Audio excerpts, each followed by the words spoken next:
Olá pessoal, neste segundo vídeo sobre o impacto da LGPD nas atividades das entidades associativistas, filantrópicas ou beneficentes, me permitam falar sobre dois temas que são muito importantes. E aqui já neste vídeo falando da prática efetiva da aplicação da LGPD nestas entidades. De forma a introduzir o tema, não se esqueçam que o artigo 46 da LGPD exige que todas as empresas tenham uma política de uso e segurança de dados pessoais. Essa política vai definir medidas técnicas e administrativas para que o uso de dados pessoais ocorra de maneira lícita, correta e com segurança. E justamente nesta política é que se definirão atitudes concretas que nós chamamos, Eu como advogado no escritório atualmente tenho 22 projetos em andamento de implantação. E nós chamamos isso de planos de ação. Ou seja, a lei exige a criação de uma política e essa política define planos de ação para cada situação concreta de tratamento de dados pessoais. Vou lhes dar um exemplo antes de dividirmos a fala a partir de agora. Imaginem que uma entidade filantrópica, beneficente, assistencialista receba nos finais de semana crianças para atividades lúdicas, esportivas e também para o apoio escolar. E imagine que essa entidade, para receber essas pessoas que seriam crianças, vamos chamá-los aqui de atendidos, para chamar essas pessoas é preciso preencher uma ficha, é preciso levar, de repente, o boletim da escola, as notas da escola. Ops! Estou falando de coleta de dados pessoais.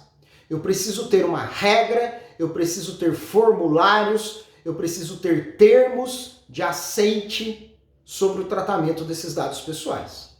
Então vejam, essa entidade atende crianças. Para que as crianças sejam atendidas, elas fazem uma inscrição e nessa inscrição surgem dados pessoais e até mesmo cópia de documentos. Eu preciso ter mecanismos para a proteção e o uso adequado desses dados pessoais. É o que a lei exige que se faça. Vamos então entender e dividir o assunto em algumas unidades específicas. Então vamos lá. Vamos pensar nessa entidade, está certo? Essa entidade com as seguintes vertentes. O que ela precisa fazer na LGPD com relação aos seus colaboradores, os seus funcionários, está bem? O que ela precisa fazer? Segundo lugar, com os seus fornecedores, outras empresas que fornecem produtos ou serviços. Então, colaboradores, fornecedores. Com os doadores, porque geralmente essas entidades captam recursos da comunidade. O que a LGPD exige no que tange aos doadores? Quarto lugar, o que a LGPD exige quanto aos atendidos? Ou seja, as pessoas que são atendidas por aquela entidade. E, em último lugar, os seus familiares. O que a lei exige? Eu vou falar sobre cada um desses tópicos neste vídeo agora de uma maneira muito prática, mas não se esqueça, são medidas isoladas que derivam de um guarda-chuva, que é um programa de integridade. Está certo? A adoção dessas medidas isoladas ajuda, mas não resolve todas as hipóteses, como vocês poderão ver no material de apoio que nós vamos encaminhar. Ponto. Vamos falar sobre cada um desses tópicos. Em primeiro lugar, então, entidade assistencialista, filantrópica, beneficente, entidade, que geralmente é uma associação, que tem seus colaboradores, seus funcionários. Simples. Os funcionários, os colaboradores, não importa a modalidade de sua contratação, entregam dados pessoais no momento da sua contratação, não é verdade? Quando celebram um contrato de trabalho, quando celebram um contrato de estágio ou quando celebram um termo de voluntariado. Então, o que a entidade precisa fazer neste caso, meus amigos? A entidade, com base no seu programa, com base na sua política de uso e segurança, deverá fazer inclusive aditar os já existentes, deverá fazer incluir cláusulas específicas sobre LGPD nesses contratos dos seus colaboradores, sejam CLT, sejam estagiários ou sejam mesmo voluntários. É preciso solicitar esses documentos, fazer uma checagem neles para a inserção ou o aditamento de termos e cláusulas específicas sobre LGPD. Pensem comigo, muitos dados pessoais, estes colaboradores, falando colaboradores de uma maneira geral, transferem para a entidade, que é uma empresa, é uma pessoa jurídica. Existe a coleta e existe o tratamento desses dados pessoais. Então eu preciso ter mecanismos específicos para a adequada utilização e proteção desses mesmos dados. Fica aí então a dica com relação aos colaboradores. É preciso montar um contrato padrão para os futuros contratados, sejam CLT, sejam estagiários, sejam voluntários, e para os casos em que já existe o contrato, vocês vão precisar sugerir um aditivo contratual, um termo aditivo que celebre regras sobre LGPD. Está bem? Bacana. E quanto aos fornecedores? Os fornecedores são outras pessoas jurídicas, está certo? É o meu exemplo do condomínio e a empresa que faz o controle de acesso na portaria do condomínio. São fornecedores. Então, se a entidade associativa tem fornecedores, ela precisará questionar os seus fornecedores sobre o fato de eles, primeiro, compartilharem ou não dados pessoais. Então eu vou olhar para a entidade, vou olhar para o fornecedor e vou perguntar: existe entre essas duas empresas compartilhamento de dados pessoais? Querem ver um exemplo? Suponha que a entidade alimente um sistema eletrônico para o cadastro dos atendidos e dos seus familiares. Opa! Esse ambiente eletrônico, esse software ou esse aplicativo, ele é um fornecedor de serviços. Então eu preciso saber se existe compartilhamento. A entidade precisa olhar para o seu fornecedor e verificar se ele, fornecedor, está adequado, está em conformidade com a LGPD.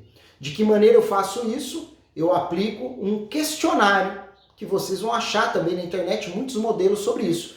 Um questionário de verificação da adequação da LGPD. Façam coisas simples para funcionar de verdade. Se afastem das coisas muito mirabolantes, fantasiosas e cheias de desenhinhos. Procure uma coisa simples. Do tipo, você tem política? Você nomeou encarregado? Quem é o controlador? Está certo? Pergunta simples, até para facilitar a resposta. Se esse fornecedor não está adequado, a entidade deverá exigir que ele se adeque. Tudo bem? Vamos ao exemplo do condomínio? O condomínio controla os dados pessoais que ele coleta no seu ambiente, por exemplo, na portaria.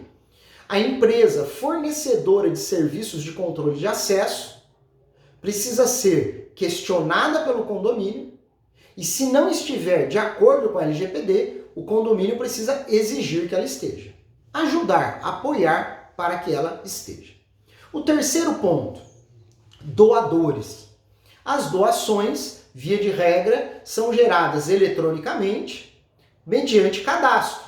E nesse cadastro eu vou coletar os dados do doador, pode ser conta bancária, endereço, nome, CPF, e-mail, telefone.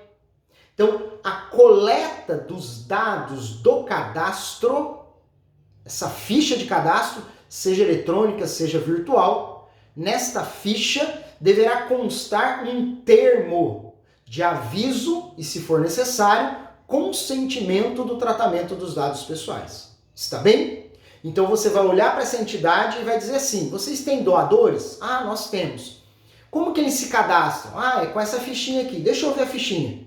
Certamente não haverá nada sobre a LGPD. Vocês deverão solicitar que se insira ali uma cláusula, um termo de aceite, de autorização, ou no mínimo de conhecimento do tratamento dos dados pessoais.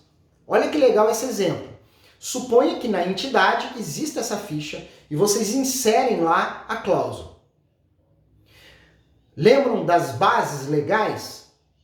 Ora, qual é o motivo do cadastro? Para permitir que se faça a doação. Então, lá no artigo das bases legais, salvo engano, o artigo 7º da LGPD, você vai verificar para a execução de um contrato. Essa é a base legal. E se a base legal é essa, a entidade está autorizada a coletar e nem precisa do consentimento. Mas lá no termo estará escrito aí: os dados serão coletados para os fins de execução do contrato de doação, tratando-se da base legal prevista no artigo 7º, inciso algum A. Beleza? Bacana. Além disso, nós temos ainda as dicas práticas sobre o tratamento de dados pessoais dos próprios atendidos. No primeiro vídeo, eu já lhe dei um exemplo sobre isso. Qual é o principal motivo de atenção? Muitas das vezes, as entidades atendem crianças até 16 anos e existem bases legais específicas para os tratamentos dos dados pessoais de crianças.